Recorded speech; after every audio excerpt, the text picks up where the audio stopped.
bum bum bottom bum bum bottom bum bum bottom bum bum bottom bum bum bottom bum bum bottom bum bum bottom bum bum doobie doobie da da da doobie doobie da da da doobie doobie da da da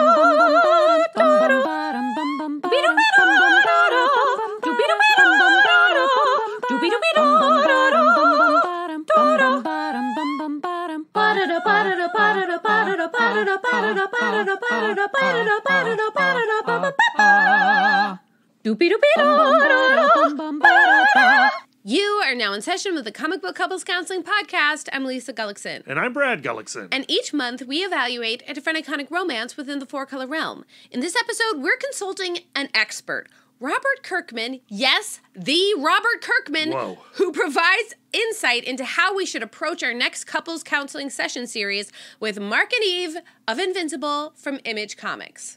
Lisa, I honestly cannot believe that you just said those words. Robert Kirkman is on Comic Book Couples Counseling. Wild. How is that possible? Is this just an extension of the fever dream that was the Emerald City Comic-Con? We are back from Seattle. We had a crazy good time filled with all kinds of ridiculous moments. And Robert Kirkman follows that event? What? I know that our trip to Seattle was real, and this is how I know. I got a haircut in Seattle that I thought was the cutest haircut I've ever had, and I bopped all over that cool city for an entire week in my adorable haircut, and I have not gotten it to work on this coast since.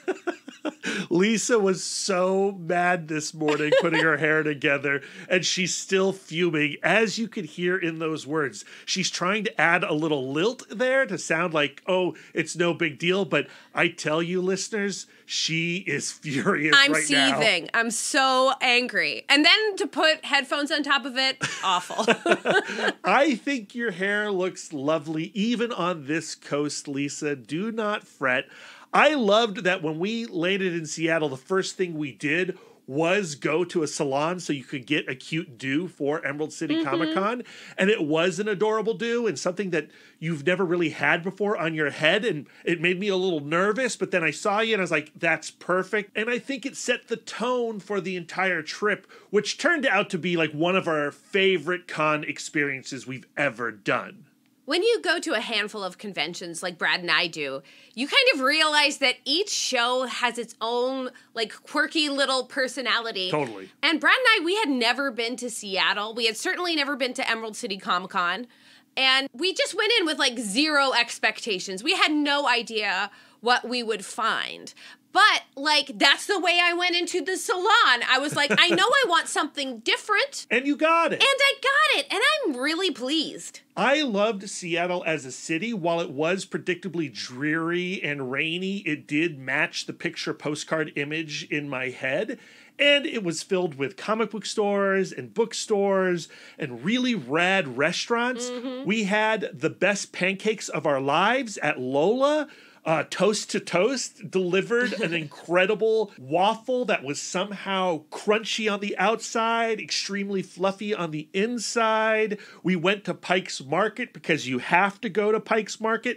Below Pike's Market is Golden Age Collectibles. That shop was incredible. It was, and it had something I've never seen before at a comic book store, an entire bay of just scripts, like movie scripts. Yeah. We took a photo of you with your favorite movie of all time, Twilight. Yep. They had Kill Bill, The Whole Bloody Affair there. Some really incredible Silver Age and Golden Age books. We got that Nagasaki Hiroshima manga issue. I Saw It, which I've always wanted to read, and they were selling it for $20. Like, that's nuts. Over across the city, we went to Phoenix Comics and Games. Their shop had this incredible vibe, great staff. There was a huge open space for like communal playing, and they had a really extensive LGBTQIA section, which really we great. Perused thoroughly. Lots of independent titles, a lot of Seattle-based artists on display there. They had an arcade system for Aliens versus Predator. Yeah. Had to gaze upon that for a little while. Across the street from them was Twice Sold Tales. Which is like like the platonic ideal of a local used bookstore because it was staffed by the coolest lady ever. Yeah, she was so rad. And covered in chill cats. Yeah, so many cats in that shop. The selection of comics in there was kind of nuts. We picked up some old Howard Cruz comics. She had an opinion on every item that we purchased, and she had recommendations whether she was carrying the comic or not, which I just really admire in a used bookstore dealer.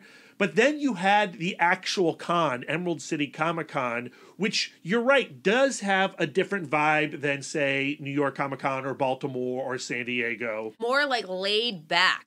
It was very chill. A new convention center, which was pristine and beautiful and widespread. Maybe too widespread for some of the dealers there. I was hearing some people complain about the publishers being so far away from the artist alley and things like that. But from our point of view, I liked the distance we had to travel and all the different like stops along the way while you were trying to go from the dealer's room to the exhibitor's room. That did kind of remind me of New York Comic Con, how like the different types of shopping were like segmented. So like the bottom floor was all exhibit hall stuff and the publishers.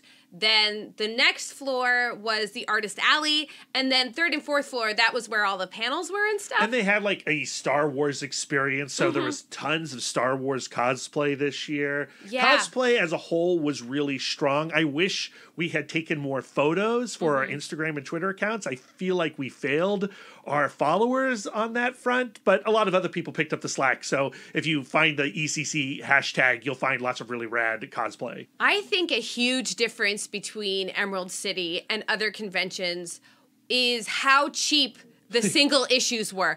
Everybody was selling everything half price. Yeah.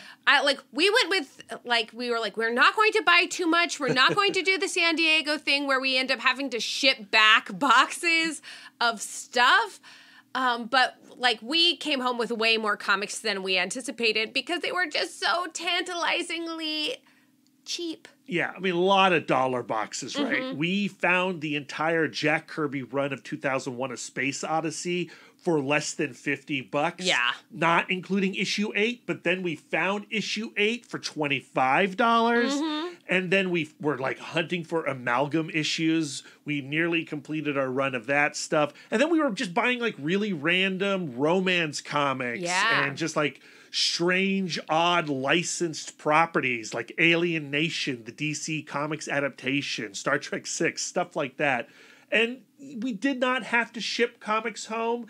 Thankfully, we brought 2 suitcases and we loaded those to the brim. Yeah. But for me, the big thrill of the weekend was connecting to friends in person, those online folks. Hey, that makes me sound like a monster. I'm like, oh, bye. The shopping was great. And you're like, but for me, I do prefer people to books. Yeah, that's what I was trying to do, Lisa. We ran into a couple patrons. Shout out to Joe R. and Will. We got tons of quality time with them, and it felt so good. Yeah, we had breakfast and dinner with them on multiple days.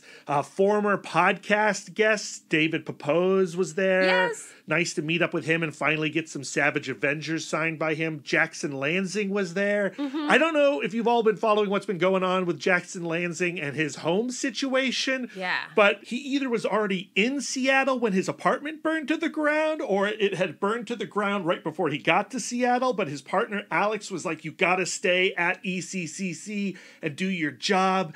And he was obviously frazzled, but still totally in the game. So gracious. I found it very admirable, but of course you just felt for him so much. And then what has to go and happen? But looters rip off a whole bunch of his comics, including the variants based on his own work with Colin Kelly, and his hard drives get ripped off.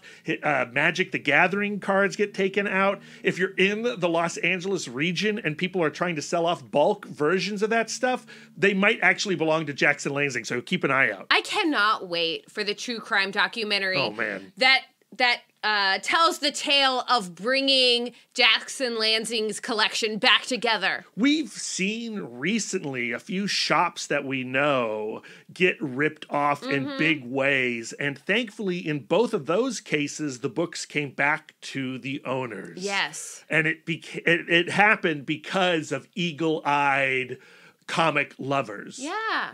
It reminds me of that podcast about the guy who raided some kind of bird museum to steal feathers for fishing lures. Oh, I don't know that one. Oh, it's really compelling. Hopefully as compelling as the panels at Emerald City Comic-Con. Our friend Jeff Smith had a retrospective there, moderated by Chris Arant from Popverse. It was sort of a meet the fans type situation with a really long and loving Q&A. I love that stuff when the fans bring the non-awkward material, and it was definitely not awkward. It was just all celebration, and the crowd was really curious about how Smith does his thing. We got a little thrill during that panel, a thrill followed by a swift humbling.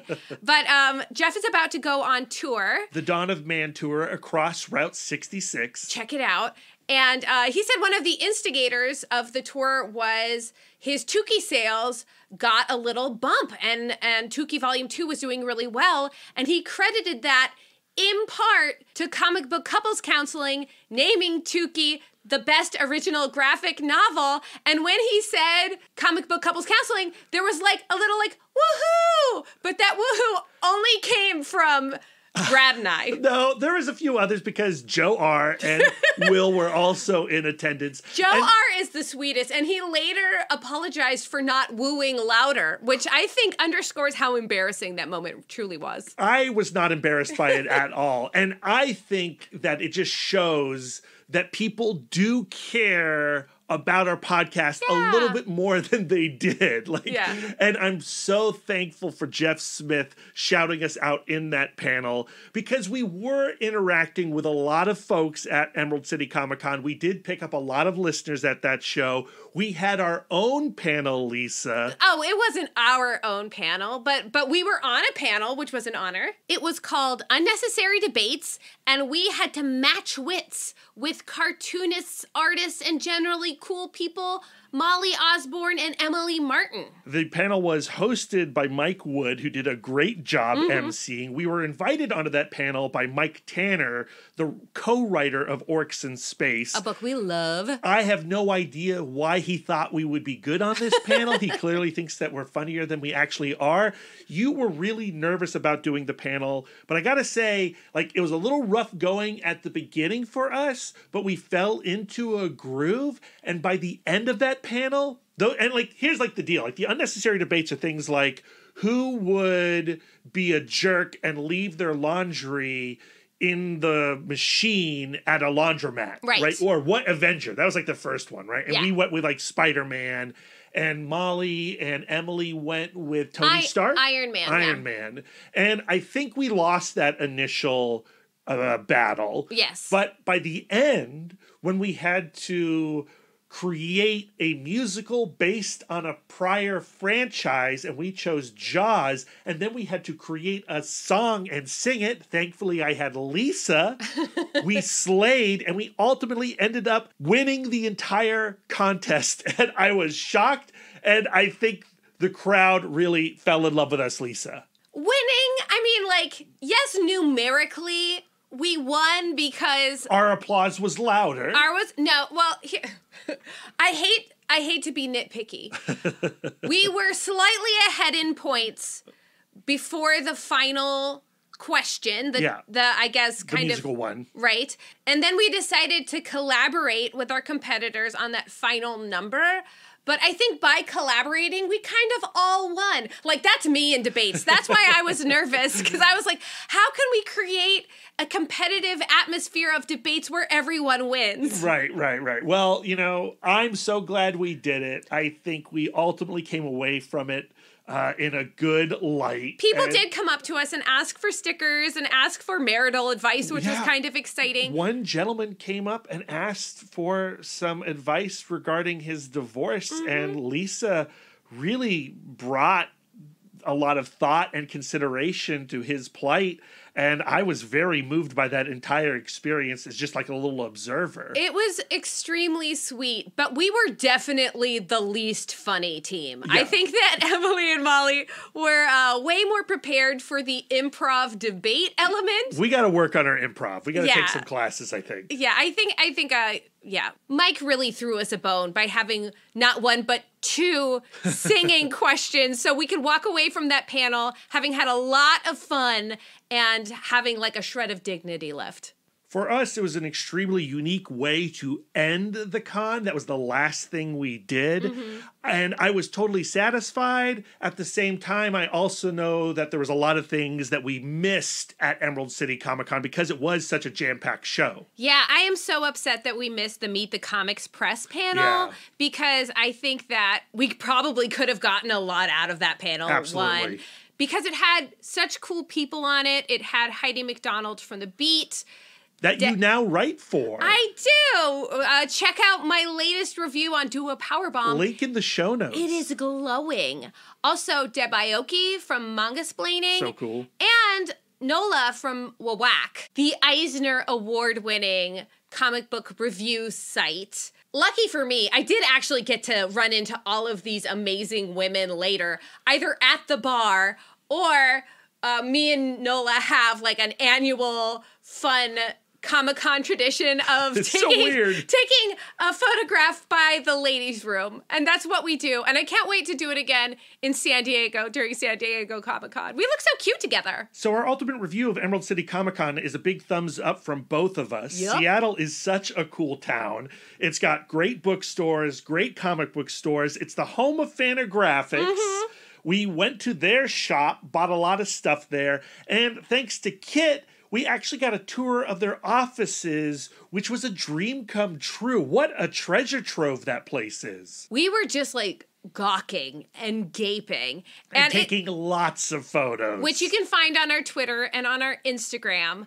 What I found so beautiful is that when I think Fantagraphics, I think these like really sharp, thoughtful, Yes. literary publications. It's the that Criterion collection of comics. it just feels so substantial in your hands. And then you go to their office, which is actually a house, and you realize that all of this beauty arises from chaos.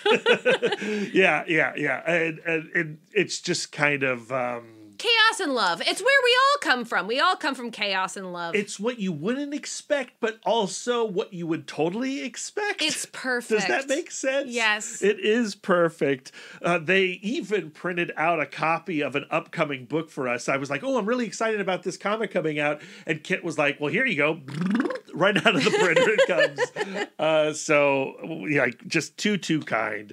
And yeah, Seattle, we love it. I don't know. Do we move? Do we have a Pacific Northwest vibe now? I know my hair does. It is really dreary and rainy. That is and we definitely didn't pack well for Seattle. I had one hoodie that I needed to wear all the time. Your jackets never got you warm enough. So we would really have to consider like a whole new wardrobe change if we were going to live in Seattle. Yeah, well, you know I love to shop. That you do.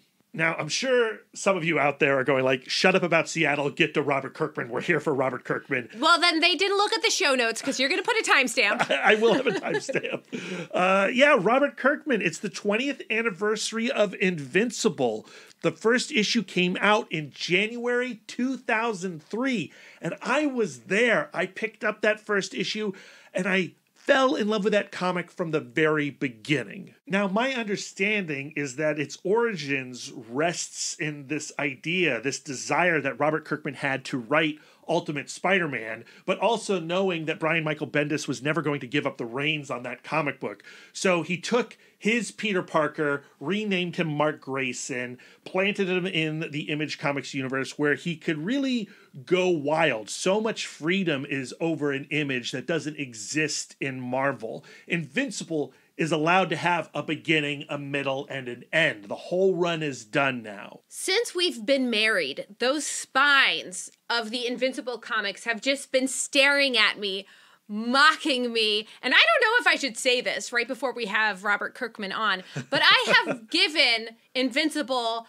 like the college try twice, and both times I crapped out. You crap out at a specific point. You crap out at the monster girl and robot storyline. And I kind of understand why. It's probably my least favorite story, although I think there's a lot of interesting things to be He's really trying. there. He's trying for something. He's doing something different, right? But it does read like a diversion from the Mark and Eve story. And when it comes in, I mean, it pulls you so far out of this really intense moment and it frustrated you. Yeah, I get it. I totally get it.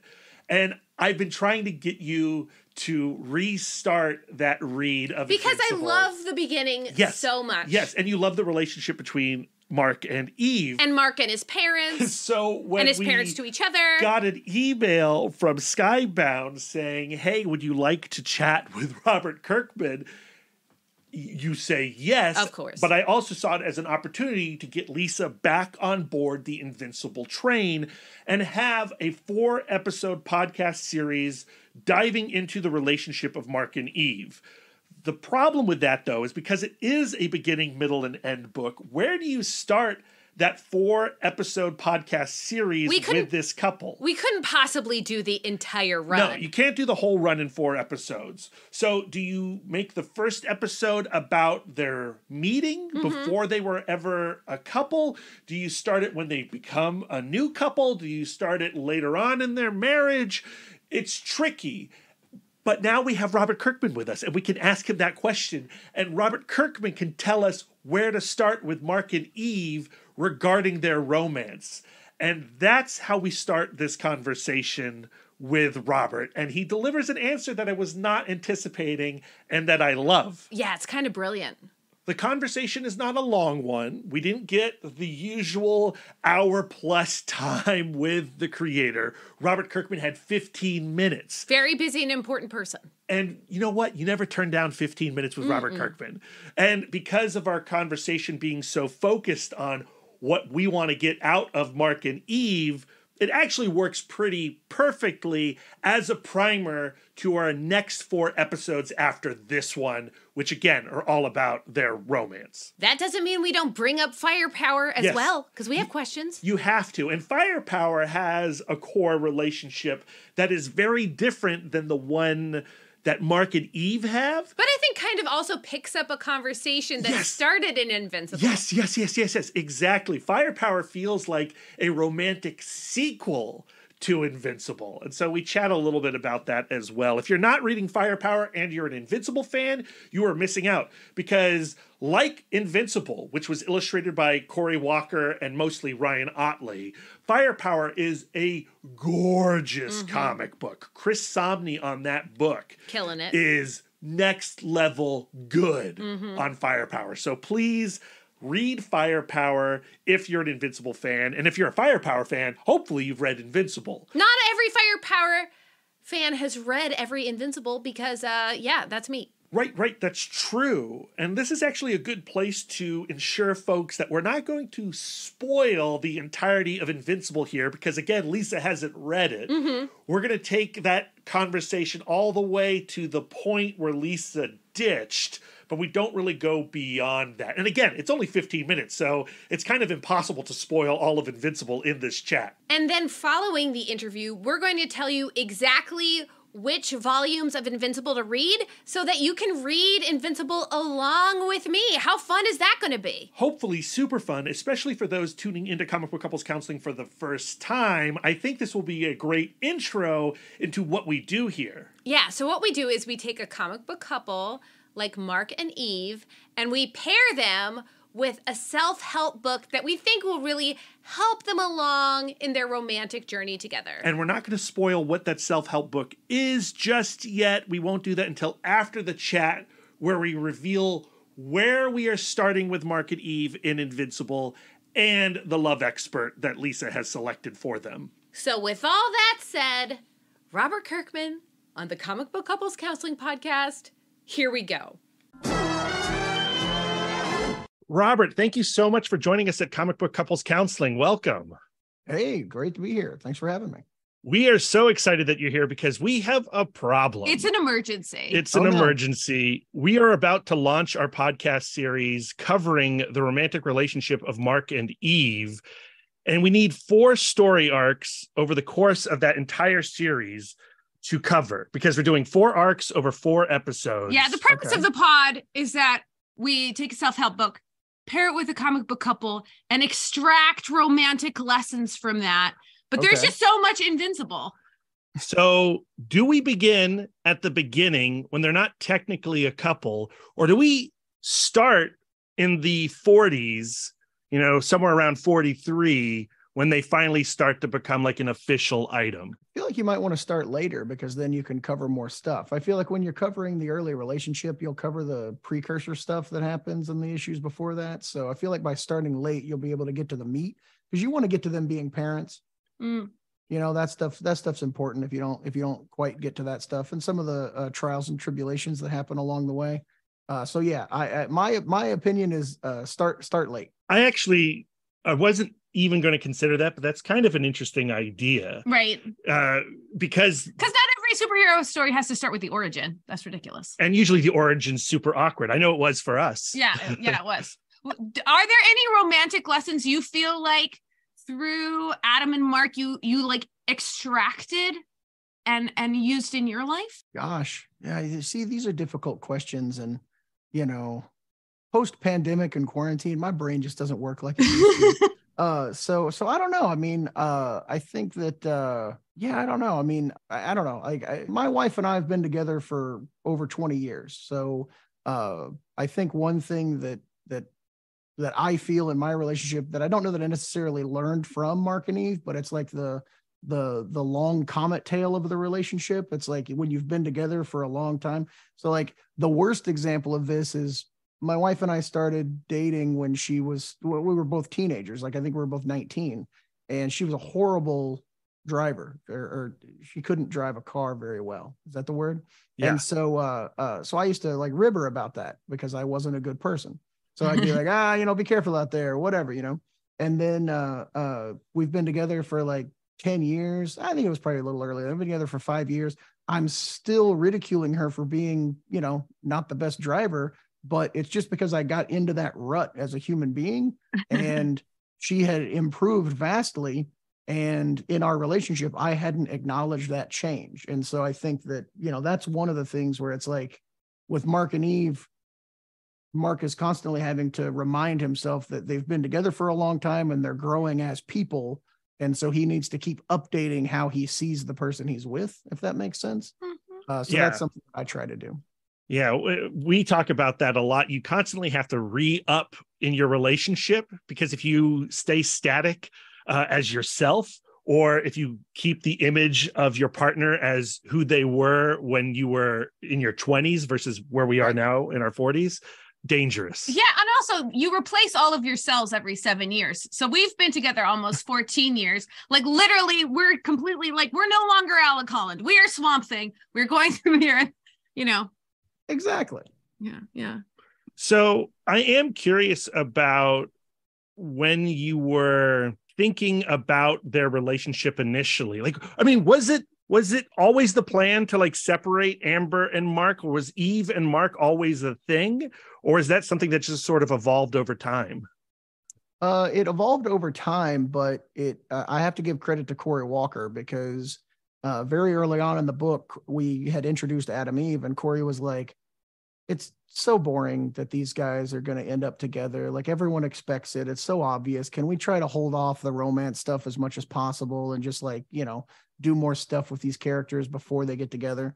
And I hadn't even really considered like, oh yeah, but I could tell like as a writer, it was just kind of evolving to them being a couple. And because of Corey's pushing against it, I think when Ryan took over, I was like, okay, now that Ryan's on and Corey's not drawing the issues, I can do some more romance stuff and kind of set some relationship stuff up.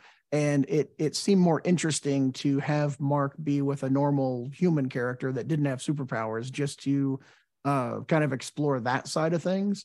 But it definitely was by that point, like, okay, eventually he and Eve will be in a relationship, and that'll be a little bit, different because they both, relate to each other on a different level, and they both have superpowers, and they both have that side of their lives in common. And so, but that natural evolution that I think made the relationship so much better. You got to see Mark and Eve interacting as peers, before they ever had any kind of like romantic entanglement. That was all because of Corey complaining. I also think that the relationship between Mark and Amber is so important because like he was being so terrible, and he was fumbling the ball. And I think that is true. Like when you're dating as a teenager and young adult, you're just going to be a piece of shit. That's like just part of the deal.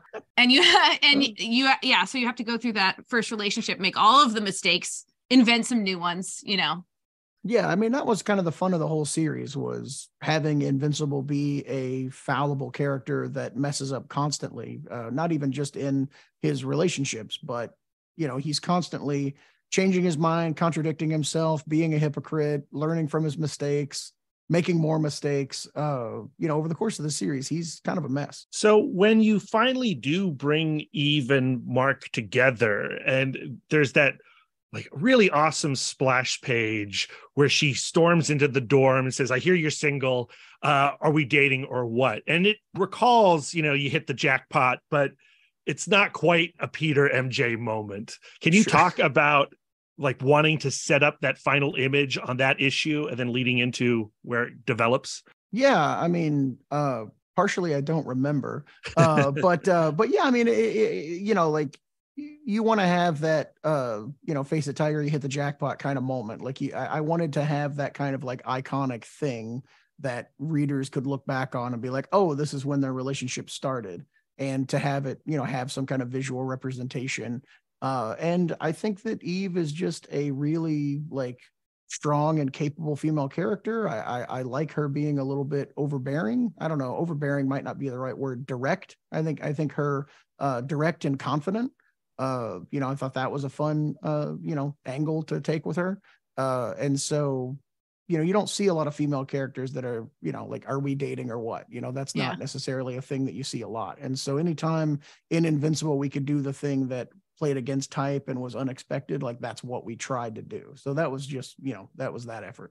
Did you have other comic book couples where like you modeled them after either like I want something that is like this, or I definitely want to steer away from this kind of dynamic, like specifically? Yeah, I mean, I try to make the couples as different as possible. I think that, like if, like in Walking Dead, I don't think you could say Rick and Andrea are anything like Mark and Eve, although I guess there possibly are some similarities, just because I am only human and I can only write so much. But yeah, I mean, I think that, I don't know. I try to make things as different as possible. Maybe we're like going the wrong direction. Maybe we don't do right off the bat Eve and Mark. Maybe we go like Amber and Mark and Monster Girl and Robot. That's an interesting romance. I feel like we could. And it does alter. Like it Monster Girl Robot is the weirdest romance. Is it the weirdest romance in comics? It's pretty weird. It made me uncomfortable. And it was a moment when we were like, I read the series first and then Lisa followed after me. Yeah. And when Lisa hit that series, she's like, what the hell is going on?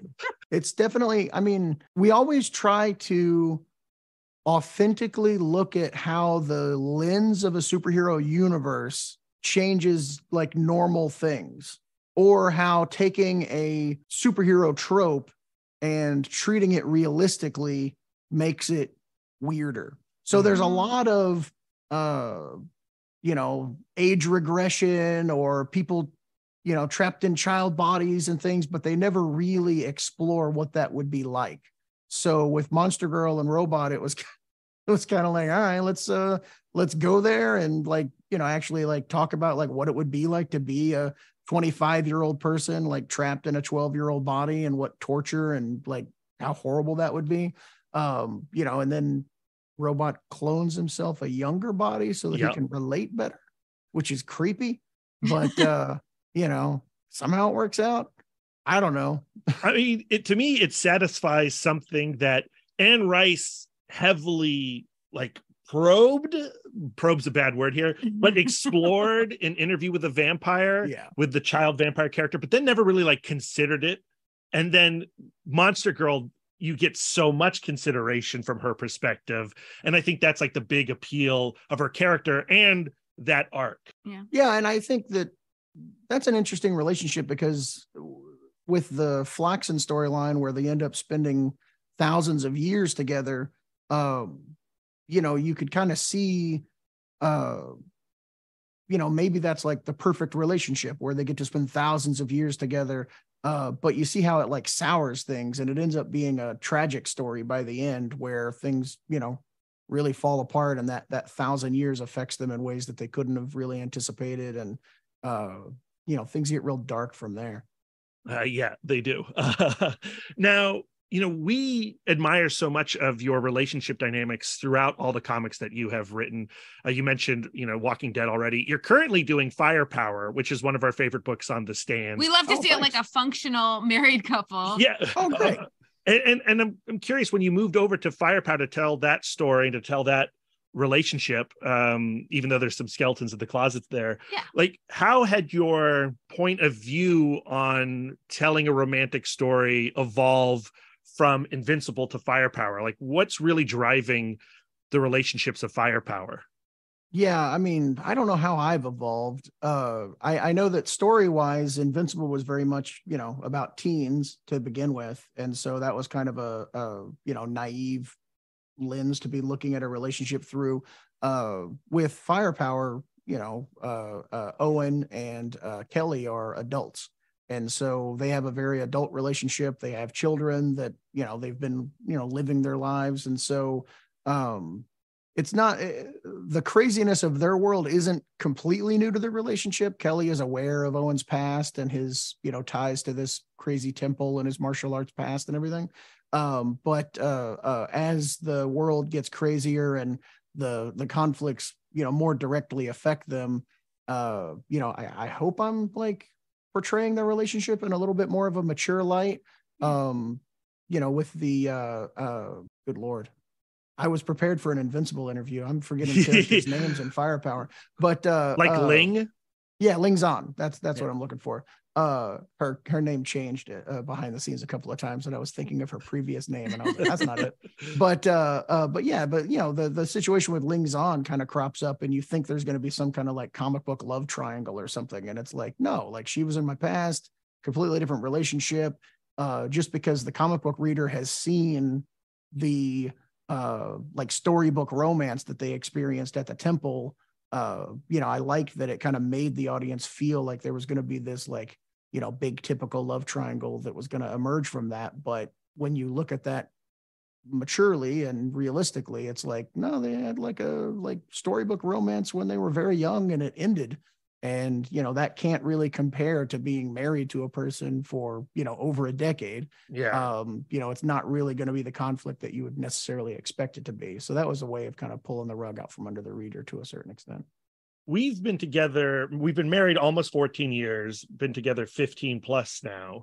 And I think back to the early version of Brad and Lisa, and I don't necessarily recognize them. Very cringy. It's very cringy to think about those early dating days. Like, how do you look back on your, like when you look back on your own relationship, is it a similar feeling? And even like your relationship, not necessarily your relationship with your person, but like your relationship with your art, your relationship. That's what I was going to get to. Yeah. Yeah. Well, I was going to say my relationship with my wife, I look back on the early days and I feel like I was very cringy. I don't know that I necessarily acknowledge that she was, which is embarrassing to admit.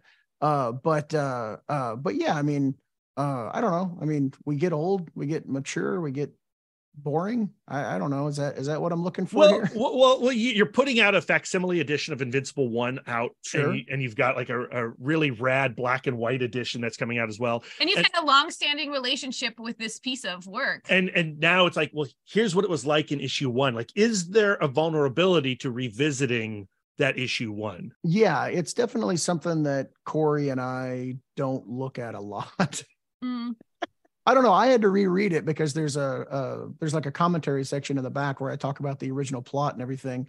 It was weird. Like you go back and you read your first issue and it's like, I would have tried harder maybe if I was writing this now. Like there's definitely not enough meat on the bones, I feel like, if I'm just analyzing Invincible's first issue. So I guess in that respect, you definitely don't look back on 20-year-old work favorably, or if you do, like either you were just really good or you're fooling yourself. I don't know. But yeah, I mean, I'm definitely like overly critical of that time, and I don't necessarily respect the writer I was. Well, we respect that writer that you were and still are. And we're loving how the show is bringing more readers to Invincible. We're excited to see those new readers crop up. And we thank you for, having this conversation with us. We're going to use it to tease our Eve and Mark series. And I like the idea of starting later in their relationship when they're fully formed, and then exploring it to the end of the series. So that's what we're going to do. We will take your advice to heart. What if we were like, nah? No, that's also fine too. Listen, you guys know what you're doing. I'm no podcaster. You guys do what you're doing. It's great. So no, I'm very excited about this podcast series. So that'll be fun. Well, I'm sure if you aspired to be a podcaster, you could do it. You seem hyper capable. I don't know about that. Well, thank you, Robert, for hanging out with us. Enjoy the rest of your day. All right. Great talking to you. Thanks. And there you have it, listeners. Next week's episode will launch our couples counseling session series on Mark and Eve with Invincible Trade Paperback Volume 21, aka Modern Family, which covers issues 115 through 120. Mark has left Earth with Eve, their new parents, starting a new life on a new planet. And then in the following sessions with Mark and Eve, we will be reading all of the way to the end of Invincible. So in a way, if you like squint and you turn your head and you look, I'm kind of finally finishing Invincible. Lisa, you are going to be skipping, I think, volumes 18, 19, and 20 because Monster Girl happened in 17. Yeah. So there is some stuff that you're going to want to like catch up on maybe. But I'm kind of going to be picking up on that stuff through like context clues. And you've already read Modern Family, right? I have. And you have enjoyed it, correct? Very much. Okay. All right. I'm so excited for this series. I love the ending of Invincible, but I think there is going to be a lot of heartache, a lot of conversation, a lot of learning about ourselves as well as Mark and Eve. I feel like we have hit the ground running with getting that romantic wisdom from this series from Robert Kirkman's story about his wife and her driving. Yes. That idea of like your relationship is a comet with a tail. Like the person, when you're with someone for a long time, the person that you're with is no longer the person that you were when you got together in the first place. Which is also the case with you, right? He wrote this story in his head when they first got together that his wife was a bad driver, and he carried that story well beyond the point when she was no longer a bad driver. And I think that's something that we've talked about in the past on this podcast. It's something that we have struggled with. I think the bad driver thing is interesting because you, Lisa, have written a story about yourself being a bad driver. In my defense, it was based on the several car accidents I had really close together. Yes, you had some really rough wrecks, but that was a long time ago. Yes. And you're no longer that person. Yeah. And I think you are actually a better driver, even though you continue to this day joking that you are a terrible driver. You got to stop that, Lisa. I also am still bumping into stuff. But am I bumping into stuff because of the narrative? You did just put a dent in the car. Just on the side, just a little graze. It was a tight turn. But maybe that's a result of the narrative that you're writing. That's what I'm saying. You got to stop telling that story, Lisa. I need to add to our words of affirmation in the mirror. I am a good driver. That's right. That's right. Yeah. A comet with a tail and a great driver. I am so crazy excited for our next 4 episodes. I'm really looking forward to Lisa reaching the end of Invincible. I think that this story totally sticks its landing. It's one of my favorite conclusions to a long-running storyline. And yeah, I'm already trying to spoil things. I gotta you dare tamper that down. Don't you dare. Like, Lisa's now read Modern Family, which will be the topic of our next episode. But I'm so excited for her to get to Reboot, guys. Yeah. I think Reboot's going to melt her mind. Do you feel like that's kind of like emotional spoilers though? Because now my mind is prepped to be melted. Okay. I'm gonna shut up. Lisa, who is going to be our love expert helping us guide Mark and Eve along through their sessions? Of course, we are not relationship experts, nor are we counselors. No. We're only experts in ourselves. That's right, and in loving each other. Yeah. So for our relationship expert, I have chosen Mark Brackett, PhD. And the book is Permission to Feel. Unlock the power of emotions to help our kids, ourselves, and our society thrive. Love it. I think that's a really great pairing, Lisa. I hope so. It's got a Brene Brown quote on it, so I feel like she's signed off on it. Yeah. So episode 2 will be Reboot. Episode 3 in this series will be Full House. And then our 4th and final episode on Mark and Eve will cover the last 2 trade paperbacks, volumes 24 and 25, The End of All Things, parts 1 and 2. And then you'll have read almost all of Invincible, except for those 3 trade paperbacks that you skipped, Lisa. But I think I can honestly say I have completed Invincible.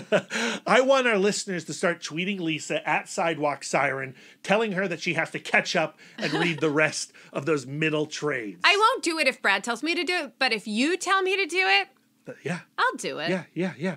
And that's our future with Comic Book Couples Counseling. We have some Creator Corner conversations also in process, so be on the lookout for those as well. March is going to be a crazy big month. At the end of it, I'll be leaving Lisa to go to WonderCon for just 3 days. How dare you? You better bring me back a present. I'll bring you back a present. And I think that's it. I think we don't want to spoil anything else. Get on our Patreon. We're going to launch a new podcast series on Patreon, which we can't really talk about yet, but it's going to involve a really cool comic creator, and you're going to want to be a part of it. There, I'm done with promo. Okay, so can I cue us for the outro? Yes, please. Where can our listeners send their words of affirmation to you? You can find me on all social medias at MouthDork. If you have words of affirmation for our logo, you can send them to Aaron Prescott at A Cool Hand Fluke. And if you have some words of affirmation for our radical banner art and show posters, send them to Karen Charm at Karen_X-Men fan. Lisa, where can our listeners send their words of affirmation to you? I am always accepting words of affirmation at Sidewalk Siren on Instagram and Twitter and Hive. Yeah. If you'd like to spend more quality time with us, you can subscribe to us on Podbean, Stitcher, YouTube, Google, and Apple Podcasts. If you'd like to get exclusive, you can join our Patreon, where you'll get more content, including weekly bonus episodes. If you'd like to reach out and touch us electronically, you can email the podcast, cbccpodcast@gmail.com. You can visit our website, comicbookcouplescounseling.com, or follow us on Facebook, Instagram, Twitter, and Hive Social at CBCC Podcast. You can give us the gift of 5 stars on Apple Podcasts. And if you'd like to do an act of service, why not write a review of the show while you're there? Yes, please. We are fluent and receptive in all 5 love languages. It really warms our hearts and helps the pod. So until next time, friends, keep your love tank full. And your psychic rapport open. Doopy doopy. Bum bum ba bum bum ba. All right, 15 minutes. Here we go, Robert. And not 1 second longer. You're a very busy and important person. No, We have all of the time in the world, on the other hand. Here we go. 3, 2, 1.